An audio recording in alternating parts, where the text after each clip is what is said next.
अस्सलाम वालेकुम, मैं हूं सैफुल्ला सुहेल और आज एक बहुत बेहतरीन बुक के ऊपर मैं आपको रिव्यू देने जा रहा हूं जिसका नाम है मिलियनेयर्स फास्ट लेन और इनके राइटर हैं एम.जे. डिमार्को।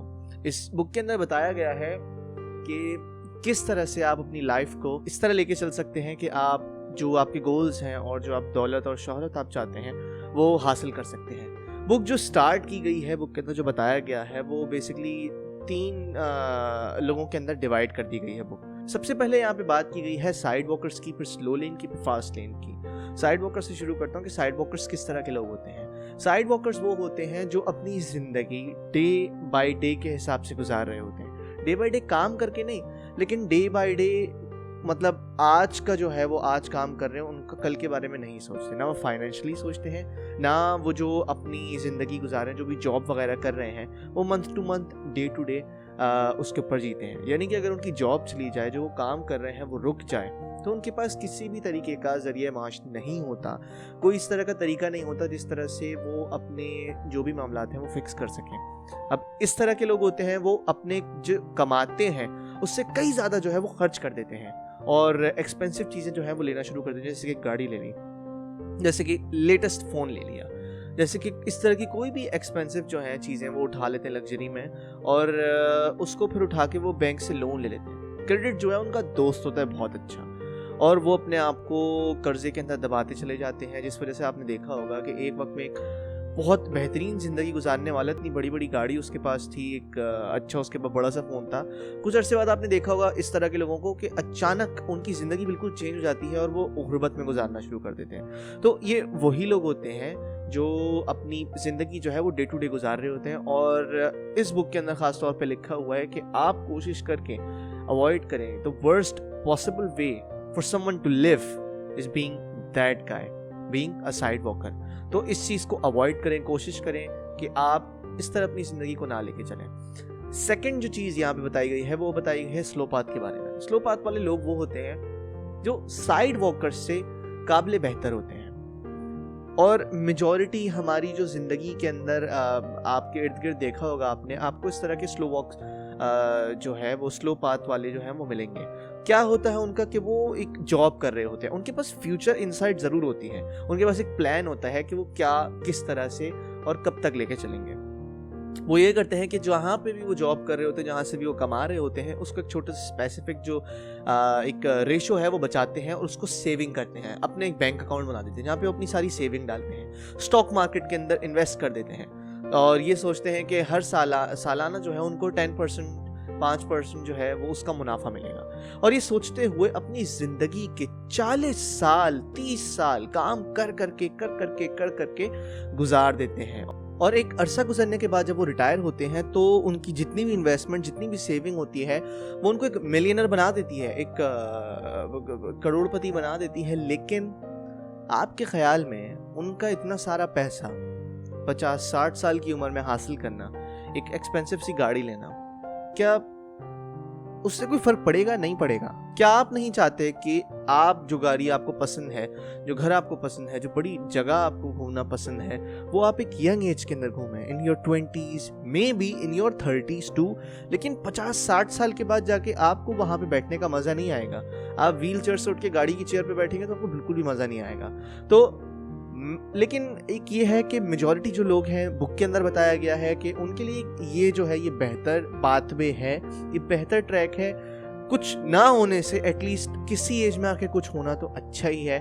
तो don't be the side walker, जो इस बुक के अंदर बताया गया है कि don't be the side walker. कोशिश करें कि आप साइड वॉकर ना बने, स्लो लेन पे चलने वाले बेशक बन जाएं, लेकिन अवॉइड करें, कोशिश करें कि आप जितनी भी चीज़ अपनी ज़िंदगी के अंदर लेके चल रहे हैं उनको चेक एंड बैलेंस रखें, जिस तरह से एक स्लो पाथ लगता है। लेकिन वो लोग जो एक अर्ली एज के अंदर चाहते हैं कि उनके पास पैसे हों, उनके पास प्रॉपर्टी हो, उनके पास सक्सेस हो, यहाँ पर आ जाती है हमारी थर्ड कैटेगरी जो कि कहलाती है फास्ट लेन। अब फास्ट लेन और स्लो लेन आपको नाम से ही बता दे कि इसके अंदर क्या फ़र्क है। होता यह है कि जो स्लो लेन वाले जो एक अरसा गुजारने के बाद सब चीज़ों को अचीव करते हैं, फास्ट लेन वाले कम टाइम के अंदर वो फौरन अचीव कर देते हैं। उसमें एक बड़ी वजह यह है कि स्लो लेन ये अपना जो पैसे हैं उनको प्रायोरिटाइज कर देते हैं अपने टाइम के ऊपर, जबकि फास्ट लेन जो है वो अपने पैसे की बजाय अपने टाइम को प्रायोरिटाइज करते हैं। स्लो लेन वाले एक डिस्काउंट की वजह से 1.5-2 घंटे एक बड़ी लाइन में खड़े हो जाएंगे, एक छोटा सा कॉफी का सैंपल मिल रहा होगा, आधे घंटे वो लाइन में खड़े हो जाएंगे। लेकिन कभी भी फास्ट लेन वाला आदमी कभी भी नहीं करेगा। वो अपने टाइम को वैल्यू देगा और अपने टाइम को ऊपर प्रायोरिटी पे रखेगा। वो देखेगा कि किस तरह से मुझे अपना टाइम कहां पर लगाना है और क्या मैं वैल्यूएबल चीज जो है उस टाइम के अंदर कर सकता हूं, क्या चीज अपने लिए बेहतर मैं कर सकता हूं। तो जो फास्ट लेन चलने वाले लोग हैं उनका ये होता है कि वो हमेशा अपने आप में कुछ ना कुछ ऐड कर रहे होते हैं। बाकी लोग होते हैं कि वो अपने स्कूल के कोर्सेज वगैरह पढ़ते हैं, वो कुछ और अपने एकेडमिक्स को बेहतर करने के लिए या मे बी अपनी जॉब के लिए कुछ एक्स्ट्रा पढ़ लेते हैं। लेकिन जो फास्ट लेन वाले होते हैं वो हमेशा अपने आप में कुछ ना कुछ इंक्लूड कर रहे होते हैं। वो बुक्स पढ़ रहे होते हैं, वो अखबार पढ़ रहे होते हैं, वो न्यूज़ आर्टिकल्स पढ़ रहे होते हैं, वो कुछ ना कुछ अपनी मेमोरी के अंदर, अपनी इंफॉर्मेशन के अंदर इजाफा कर रहे होते हैं to make themselves grow from the other people who are surrounded who are around them। तो वो यही कोशिश करते हैं कि अपने आप में बहुत ज़्यादा से ज़्यादा चीज़ें इंक्लूड करें ताकि वो उनको आगे जो आने वाला वक्त है उसमें हेल्प करे सब चीज़ों में समझने में।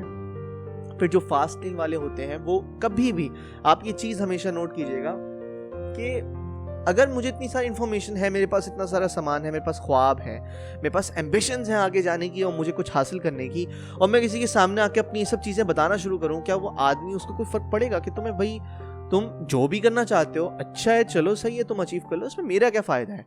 तो फास्ट लेन जो लोग चल रहे होते हैं वो हमेशा अपने बारे में नहीं बल्कि दूसरों के बारे में सोचते हैं।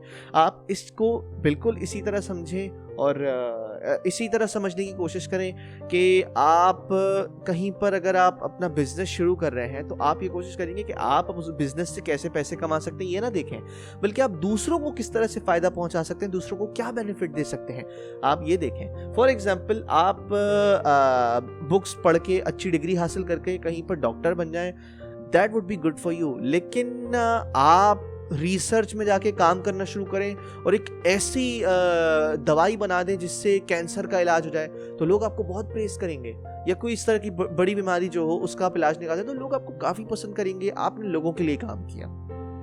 तो ये क्या आप लोगों के लिए सोचें, लोगों के लिए आप क्या कर सकते हैं। फिर दूसरी चीज़ ये कि जो फास्ट लेन वाले होते हैं वो यही बात हो गई कि अगर एक मजदूर है, एक एग्जाम्पल बड़ी अच्छी है, अगर एक मजदूर आदमी है और एक सॉफ्टवेयर इंजीनियर है, मजदूर आदमी ब्लॉक्स उठाता है, रखता है, घर में पूरे दिन मेहनत करता है और उसके बाद जाके उसे पैसे मिलते हैं, जबकि एक सॉफ्टवेयर इंजीनियर जो है वो एक एसी वाले कमरे के अंदर बैठ के आराम से अपनी डिज़ाइनिंग करता है, प्रोग्राम्स लिखता है और उसके उसे पैसे मिल जाते हैं।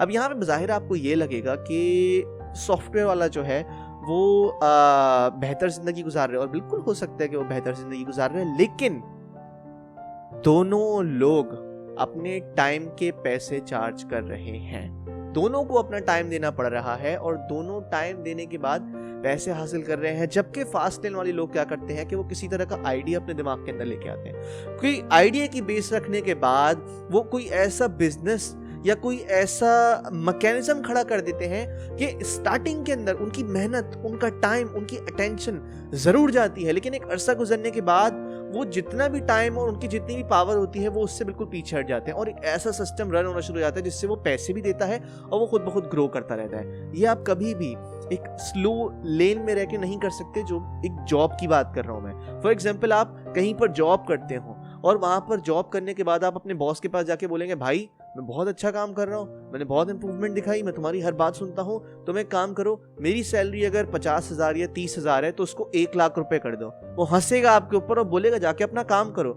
जबकि अगर आप वही टाइम अपने बिजनेस के अंदर, आप अपने पर्सनल वेंचर के अंदर लगाएं तो आप उसको डबल नहीं कर सकते बल्कि ट्रिपल, 1000 टाइम उसके अंदर आपकी मेहनत, आपकी इनोवेशन, आपके आइडिया के ऊपर डिपेंड करता है कि आपका बिजनेस कितना स्पेंड करेगा, आपका आइडिया कितना स्पेंड करेगा, या जो चीज भी आप करना चाह रहे हैं वो कितनी एक्सपेंड करेगी आपकी मेहनत के ऊपर, आपके आइडिया के ऊपर। तो दैट्स द डिफरेंस जो एक फास्ट लेन और एक स्लो लेन वाला अपने अंदर रखता है। अब ये कि आप ये सोचे कि भाई फास्ट लेन वाले लोग हैं, अब उनके अंदर एक छोटी सी चीज़ क्या होती है, आप बोलें कि चलो सही है यार, फास्ट लेन वाले जो हैं वो, एक और चीज़ बताता हूँ फास्ट लेन वालों में क्या होती है, वो ये होती है कि वो इनोवेशन लेके आते हैं अपनी थिंकिंग के अंदर, वो स्मार्ट वर्क करते हैं, ठीक है, वो स्मार्ट वर्क करते हैं, लेकिन स्मार्ट वर्क का हरगिज़ मतलब नहीं है, क्योंकि हमेशा जिस आदमी को ये बात बताई जाती है कि भाई स्मार्ट वर्क करो और इस तरह के नए बेहतरीन आइडियाज़ लेके आओ, वो समझते हैं कि ओ स्मार्ट वर्क इसका मतलब है कि वो आइडिया आया और मैंने लिखा और मैं पीछे आराम से बैठ गया। नहीं, ऐसा बिल्कुल भी नहीं है। स्मार्ट वर्क के बावजूद आपको अपना दिमाग लगाना पड़ता है, आपको काफ़ी मेहनत करनी पड़ती है, क्योंकि लोग अमूमन परसेप्शन लेके आ जाते हैं कि हमने स्मार्ट वर्क कर लिया, हम स्मार्ट वर्क के बारे में सोचेंगे तो हमें मेहनत नहीं करनी पड़ेगी। नहीं, बिल्कुल नहीं, आपको मेहनत ज़रूर करनी पड़ेगी। स्मार्ट वर्क से ये होता है कि आपका टाइम जो है वो आपका जो लंबे पीरियड में होने वाला है उसको शॉर्ट कर देता है। स्मार्ट वर्क का सिर्फ ये मतलब है मेहनत आपको ज़्यादा ही करनी पड़ेगी। फिर ये कि जब आपको इस तरह का मैकेनिज्म, जैसे मैंने आपको बताया कि आप क्रिएट कर रहे हो, तो हमेशा सोचें कि आप दूसरों को क्या जो है वो फ़ायदा पहुंचा सकते हैं, और कोशिश करें बी द प्रोड्यूसर। आप कंज्यूम करने के साथ साथ कोई चीज़ प्रोड्यूस करें।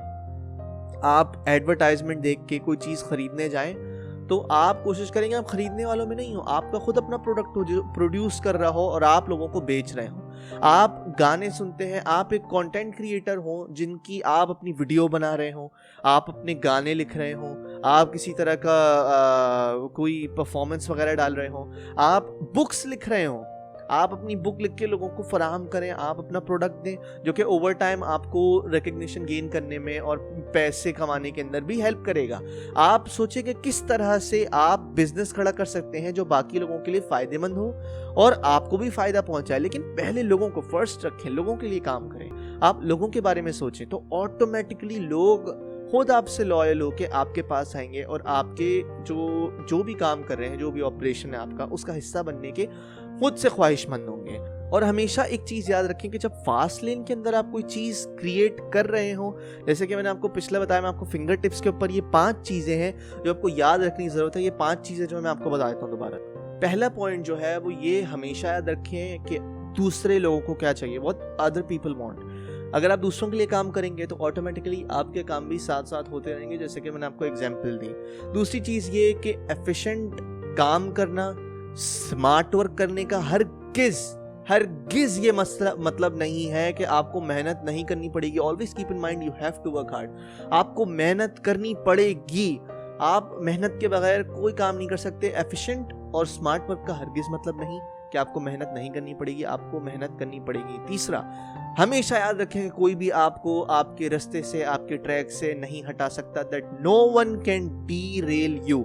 कोई आपको आपके रास्ते से नहीं हटा सकता। ये अज़म लेके, ये आइडिया लेके चलें आप कि आप जिस चीज़ पे काम कर रहे हैं आपको किसी और की ज़रूरत नहीं है, कोई और आपको आपके रास्ते से नहीं हिला सकता। क्योंकि अमूमन लोग शिकवा करते हैं कि फ़लाँ ने मेरे लिए गलत किया तो मैं हट गया। नहीं, हमेशा इस चीज़ को दिमाग में रखें, आप अकेले खुद सब कुछ कर सकते हैं and no one can derail you.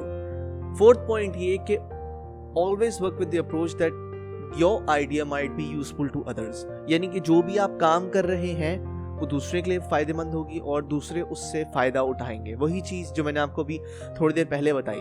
और पांचवी चीज़ ये कि ऐसा मैकेनिज्म क्रिएट करें, ऐसा मैकेनिज्म बनाएं जो आपके बगैर काम कर सकें, आपकी गैर मौजूदगी में भी उसका काम चलता रहे, काम ना रुके। जो बिजनेस वगैरह बनाने की मैंने आपको बात की, जो भी पिछला मैंने आपको बताया, तो ये 5 पॉइंटर्स भी थे, मैंने आपको बता दूं, जो दिमाग में रखने के लिए आपके आसान हो।